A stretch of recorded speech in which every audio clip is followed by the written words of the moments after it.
Elle m'a rejeté chaque fois que j'essayais d'avoir un moment d'intimité. Maintenant, c'est moi qui l'ignore à chaque fois qu'elle a besoin de moi. Pendant des mois, elle se tournait dans le lit dès que j'essayais de m'approcher. Elle me regardait comme si j'étais une nuisance. Et quand j'ai finalement abandonné, elle est apparue à la porte de la chambre, portant la lingerie qu'elle n'avait pas mise depuis plus d'1 an, en disant qu'elle me manquait. Quand on s'est connus, Riley était affectueuse, drôle, pleine de vie. Elle me sautait sur le dos quand je rentrais du travail ou m'entraînais sous la douche avec elle. Elle me laissait des petits mots collants dans ma lunchbox, avec des messages bêtes du style « N'oublie pas que tu es canon » ou « J'ai hâte de t'embrasser ce soir ». Je vivais pour ces petits mots. J'en ai gardé un dans mon portefeuille pendant presque 2 ans, jusqu'à ce qu'il tombe en lambeaux à force d'être manipulé. Elle adorait quand je rentrais du travail complètement épuisé. « Tu es tout transpirant et viril », disait-elle en tirant sur ma chemise. Je n'avais même pas besoin de faire le moindre effort, elle me voulait, tout simplement. Mais cette femme-là, cette version d'elle a disparu depuis longtemps. Je ne sais pas exactement quand tout a commencé à changer, mais je me souviens très bien de la sensation.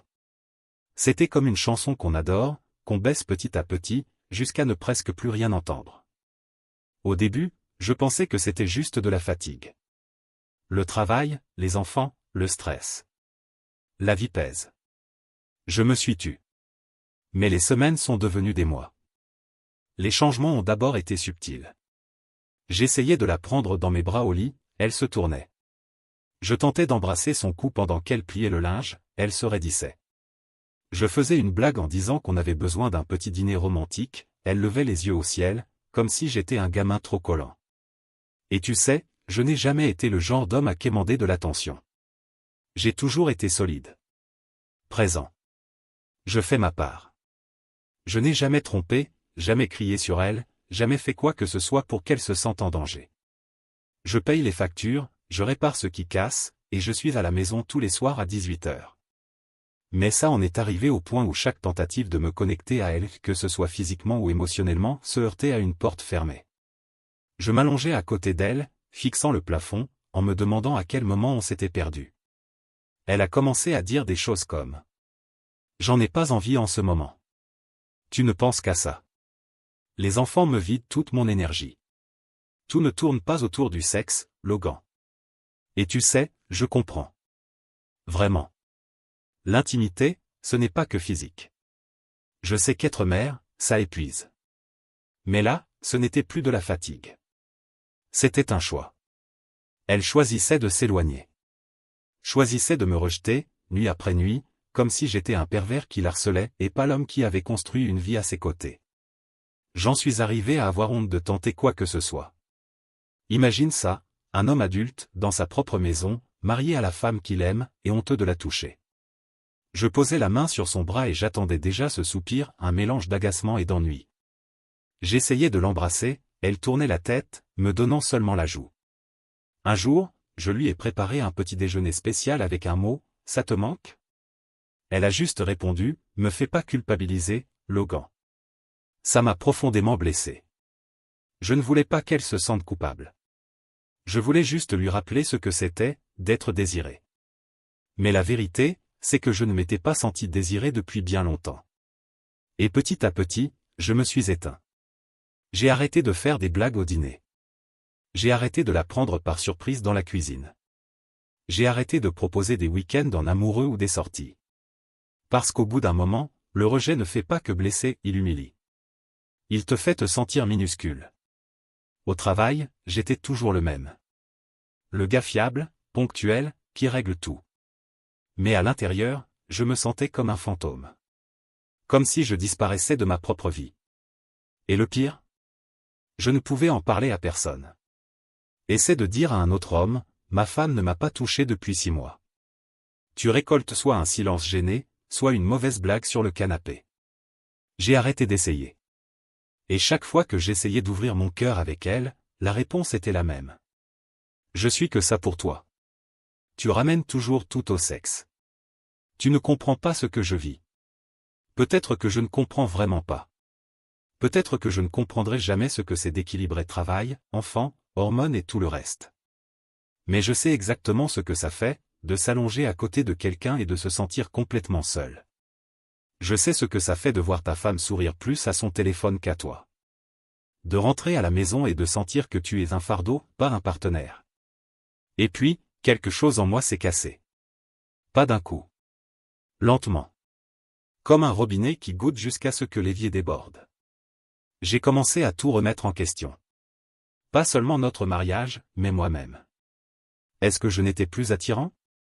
Est-ce que j'étais devenu trop prévisible? Ennuyant? Trop pratique? Ce genre de doute est un chemin dangereux. Il te rapetisse petit à petit. Tu commences à te refermer d'une manière que tu ne remarques même pas. J'ai arrêté de l'embrasser le matin. J'ai arrêté de lui envoyer des messages à midi. J'ai arrêté de lui proposer de regarder un film le soir. Je me contentais de fonctionner. Vivre en mode automatique. Et le pire? Elle ne l'a même pas remarqué. C'est ça qui m'a le plus blessé. Elle n'a même pas vu que j'avais cessé d'essayer. C'est là que j'ai compris, si elle ne faisait pas attention quand je faisais des efforts, elle ne ferait certainement pas attention quand j'arrêterais. Ce que je ne savais pas, à ce moment-là, c'est que ce silence, cette distance qui s'installait doucement, allait mener à quelque chose qu'elle n'aurait jamais imaginé. Je me suis enfin mis à dire non. Non aux faveurs. Non aux demandes infinies. Non au rôle d'outil qu'elle sortait de l'étagère uniquement quand elle en avait besoin. Je ne le savais pas encore, mais les choses étaient sur le point de changer. Et cette fois, c'est elle qui allait tendre la main vers le vide. Il n'y a pas eu de grand moment. Pas de dispute, pas de scène dramatique, pas de porte qui claque. Juste une décision silencieuse, prise un mardi matin, en me brossant les dents. Je me suis regardé dans le miroir encore à moitié endormi, le visage fatigué, les épaules affaissées, et je me suis dit. Je ne reconnais plus ce type. Et pire, je ne l'aimais même plus. J'étais ce genre d'homme qui souriait en rentrant chez lui. Qui cachait des petits mots doux dans le sac de sa femme. Qui organisait des soirées romantiques surprises. Qui la prenait dans la cuisine juste pour sentir son rire contre ma poitrine. Aujourd'hui, je me sentais comme un majordome. Une babysitter de secours. Un compte bancaire avec un pouls. Ce matin-là, j'ai décidé. Je n'allais plus me battre pour quelqu'un qui ne se battait pas pour moi. Je n'allais plus supplier pour un baiser, une caresse ou un regard. Je n'allais plus demander. Point. Le premier jour, rien n'a changé. J'ai fait le café, préparé le goûter des enfants, je suis parti au travail à 7 heures comme toujours. Mais quand je suis rentré et qu'elle m'a demandé de vérifier le sèche-linge, qui faisait encore du bruit, j'ai simplement dit. Pas aujourd'hui. J'ai d'autres choses à faire. Sans ton agressif, sans ironie. Juste, une limite. Une barrière. Elle a cligné des yeux, confuse. Puis elle est partie sans un mot. Le lendemain, elle m'a demandé de déposer les enfants à l'école parce qu'elle avait une réunion Zoom tôt. Je ne peux pas. J'ai promis à mon patron d'arriver plus tôt. Cette fois, j'ai observé son visage. Elle était vraiment surprise. Comme si ça ne lui avait jamais traversé l'esprit que je pouvais dire non. Et là, j'ai compris. Elle était choquée par l'homme que j'étais en train de devenir. Pas méchant. Pas vengeur. Juste, indisponible. Froid. Exactement comme elle l'avait été avec moi pendant des mois. J'ai recommencé à mieux dormir. Je me réveillais avec plus d'énergie.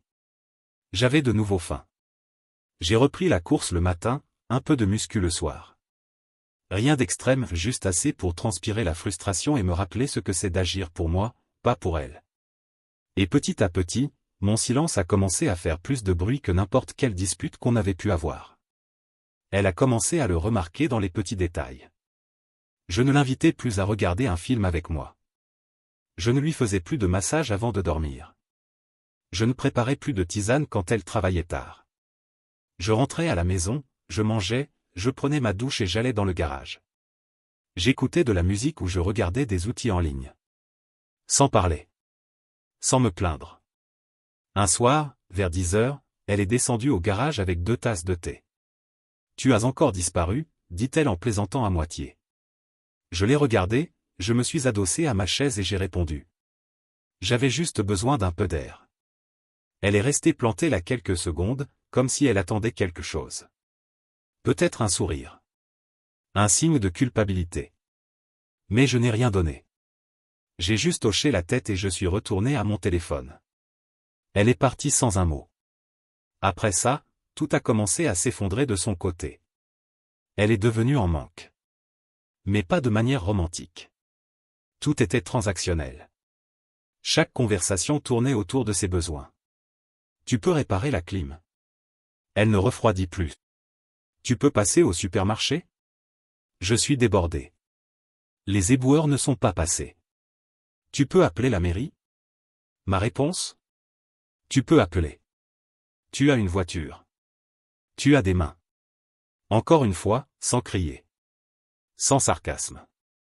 Juste, un homme calme, distant, qui n'avait plus rien à donner après avoir été vidé pendant plus d'1 an. Puis il y a eu ces dîners étranges. Elle essayait de lancer la conversation. Elle me parlait du boulot, des devoirs des enfants, comme si on redevenait de simples amis. Je répondais, oui, mais court, direct. Je ne m'illuminais plus, je ne me rapprochais plus. J'étais là, mais absent. Exactement comme elle l'avait été si longtemps. Elle a commencé à porter des vêtements plus jolis à la maison. Elle remettait du parfum. Elle laissait son téléphone face visible, comme pour me prouver qu'elle n'avait rien à cacher. Et je ne demandais rien. Parce qu'au fond, je m'en fichais déjà. La vérité, c'est que j'avais enfin franchi une ligne émotionnelle. Il existe un point où tout homme arrive après des mois ou des années de rejet, d'humiliation et de famine émotionnelle, où il arrête simplement d'essayer de sauver ce qui est perdu. Et il commence à comprendre qu'il peut soit continuer à se battre pour de l'attention, soit enfin se donner de l'attention à lui-même. Et c'est ce que j'ai fait. J'ai commencé à prendre soin de moi comme je prenais soin d'elle avant. J'ai arrêté de rendre des services en plus. J'ai arrêté de chercher son approbation. J'ai arrêté de marcher sur des œufs dans ma propre maison. Si l'évier fuyait, qu'elle regarde un tuto sur YouTube. Si le chien devait aller chez le vétérinaire, qu'elle appelle et prenne rendez-vous. Je n'étais pas son technicien. Pas sa béquille émotionnelle. Encore moins un figurant en arrière-plan dans l'histoire de sa vie. Et plus j'ignorais ses demandes, plus elle devenait anxieuse. Elle a commencé à me demander si tout allait bien. Je disais, bien sûr. Elle voulait savoir si on pouvait parler. Peut-être. Elle a proposé un dîner en tête-à-tête. J'ai répondu, j'ai déjà des plans. Et pour la première fois, j'en avais vraiment.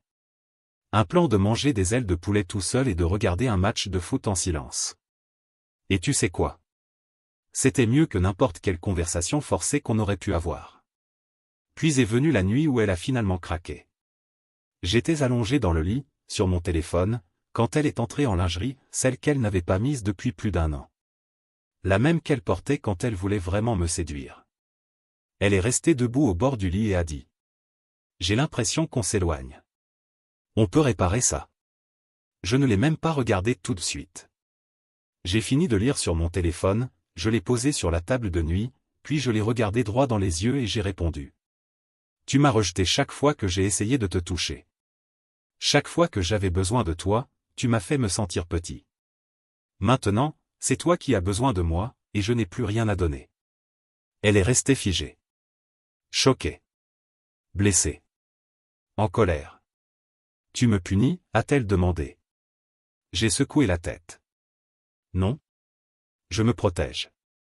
Et c'est là qu'elle a compris. Ce n'était pas un caprice. Ce n'était pas une vengeance. C'était une conséquence. Je ne suis pas parti cette nuit-là. Je ne l'ai pas non plus mise dehors. Mais au fond de moi, je savais, dans chaque fibre de mon corps, que quelque chose était terminé. La partie de moi qui courait après elle, qui suppliait, qui se brisait en 1000 morceaux juste pour être étreint, cet homme n'existait plus. Et maintenant, c'était elle qui se retrouvait face au silence qu'elle avait elle-même construit. C'est étrange à quel point la maison est silencieuse aujourd'hui.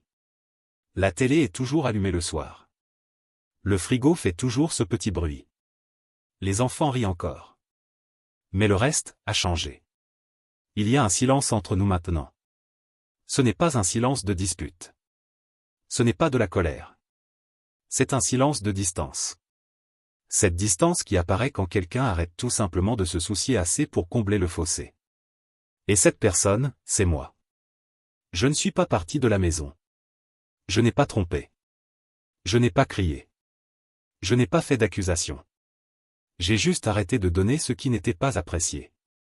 La femme qui avant me tournait le dos dans le lit, maintenant me cherche. Et moi, je reste immobile. Les mêmes mains qui repoussaient les miennes avant, frôlent maintenant mon bras quand je passe dans le couloir. Et je continue mon chemin. Le plus ironique? Je n'avais rien planifié. Je ne me suis pas dit, je vais faire ça pour me venger. J'étais juste fatigué. Fatigué de mendier des miettes d'affection.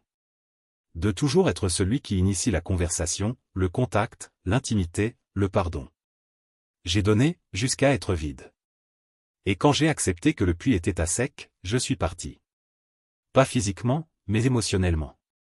Elle l'a senti tout de suite. Les femmes sentent toujours le silence. Elles remarquent toujours plus l'absence d'efforts que les efforts eux-mêmes. Au début, elle a testé.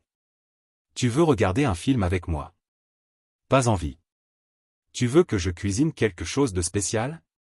J'ai déjà mangé. Elle a essayé de me tenir la main en voiture, je l'ai retirée et posée sur le levier de vitesse. Ce n'était pas de la colère. Ce n'était pas une revanche. C'était de la clarté. Quand quelqu'un refuse ta présence si longtemps, tu finis par le traiter comme s'il n'était plus là. Le changement entre nous n'a pas été que émotionnel. Il est devenu visible. J'ai commencé à mieux m'habiller. À me raser plus souvent. Je suis retourné à la salle de sport régulièrement. J'ai recommencé à sortir le week-end seul. Je conduisais jusqu'au lac, avec une caisse de bière, une canne à pêche, et le silence. Ce n'était pas pour impressionner qui que ce soit. C'était pour me rappeler à quoi ressemblait la vie quand je vivais pour moi.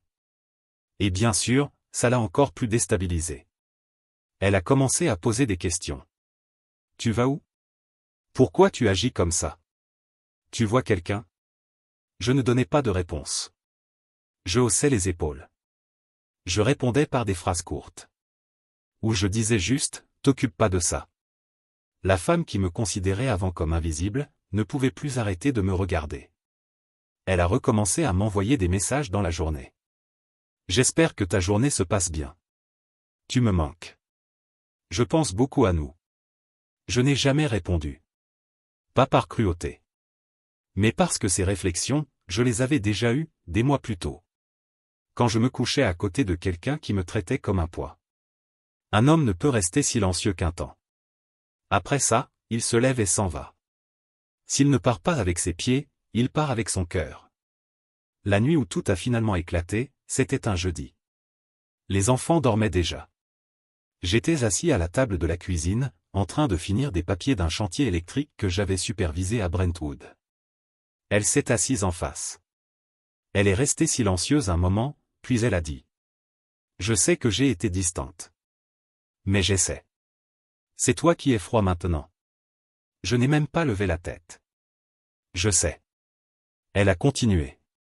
Tu me manques. Nous me manquons. Je ne sais pas ce qui s'est passé, mais je veux réparer. J'ai finalement posé mon stylo, je l'ai regardé droit dans les yeux. Et pour la première fois depuis longtemps. Je sentais que c'était terminé. Je l'ai regardé et j'ai dit. Maintenant tu veux réparer? Maintenant que tu ressens ce que j'ai ressenti pendant plus d'un an? Elle est restée figée. J'ai continué. J'ai supplié pour ton contact, Riley. J'ai supplié pour un moment de tendresse. Un regard. Un baiser. J'ai tendu la main vers toi chaque nuit, et tu me tournais le dos. Je te demandais ce qui se passait, et tu me répondais rien. Je t'ai tout offert, pas seulement physiquement, mais émotionnellement, et tu m'as fait me sentir comme un fardeau collant. Elle a ouvert la bouche, mais aucun mot n'est sorti. Je me suis adossé à ma chaise et j'ai conclu.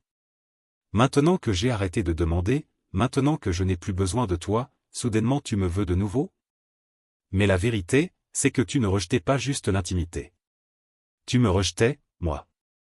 Et ça, je ne peux plus faire semblant de ne pas l'avoir senti. Elle a pleuré. Elle a murmuré. Désolé. J'ai simplement hoché la tête. Moi aussi. Et on ne s'est plus parlé de la soirée. Les semaines suivantes, elle a continué d'essayer. Elle se levait tôt pour préparer mon déjeuner. Elle se faisait belle à nouveau. Elle essayait de se coller à moi sur le canapé. Elle m'envoyait des messages suggestifs au travail. Mais c'était comme essayer de rallumer un feu dont les braises sont déjà froides. Et le truc avec les hommes comme moi, stables, loyaux, calmes, c'est qu'on donne tout d'un coup.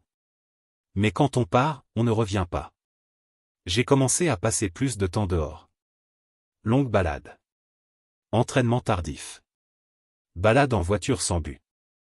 J'ai commencé à dormir sur le canapé par choix. Pas par caprice, mais parce que, honnêtement, j'y trouvais plus de paix. Il y a eu une nuit où elle m'a supplié de revenir dormir dans le lit. Elle a dit qu'elle avait besoin de se sentir en sécurité dans mes bras. Je l'ai regardée et j'ai répondu. Ça ne te dérangeait pas quand c'était moi qui avais besoin de me sentir aimé. Pourquoi je ferais semblant maintenant? Elle n'a rien répondu. Parce qu'elle savait. Elle a refusé l'intimité. Refusé la connexion. Refusé le contact. Refusé le respect. Maintenant, c'était moi qui me refusais à elle. Pas par vengeance. Mais parce que je n'étais tout simplement plus disponible pour une relation où on m'aime seulement quand je manque et jamais quand je suis là. Finalement, j'ai demandé la séparation officielle. J'ai dit qu'on avait besoin d'espace, de temps. Mais la vérité? J'avais juste besoin de partir. Je ne voulais pas de vengeance.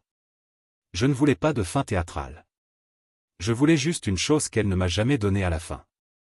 La paix. Aujourd'hui, je vis dans une petite maison louée, à la périphérie de la ville. Rien d'extraordinaire. Mais elle est à moi. Elle est calme, propre, équilibrée. Les enfants viennent le week-end. On va pêcher, on fait des barbecues, on regarde des films. Ils me voient sourire maintenant. Pas faire semblant. Sourire pour de vrai. En paix. Riley m'appelle encore parfois. Elle m'envoie des messages. On peut parler? Je peux te voir? Je ne suis plus la même femme. Et peut-être qu'elle a vraiment changé. Mais moi non plus, je ne suis plus le même homme. Cet homme qu'elle ignorait, il n'existe plus. Aujourd'hui, je vis selon une règle simple. Si tu ne t'es pas soucié de moi quand j'avais besoin de toi, ne t'attends pas à ce que je me soucie de toi quand tu te réveilles enfin. Elle a refusé mon amour quand je le donnais gratuitement. Alors, quand elle en a le plus voulu, j'ai refusé ma présence. Ce n'est pas de la vengeance. C'est de l'équilibre. Commentaire Monsieur Reddit. Oh, quelle surprise! Qui aurait cru qu'ignorer quelqu'un pendant plus d'1 an pourrait mal finir?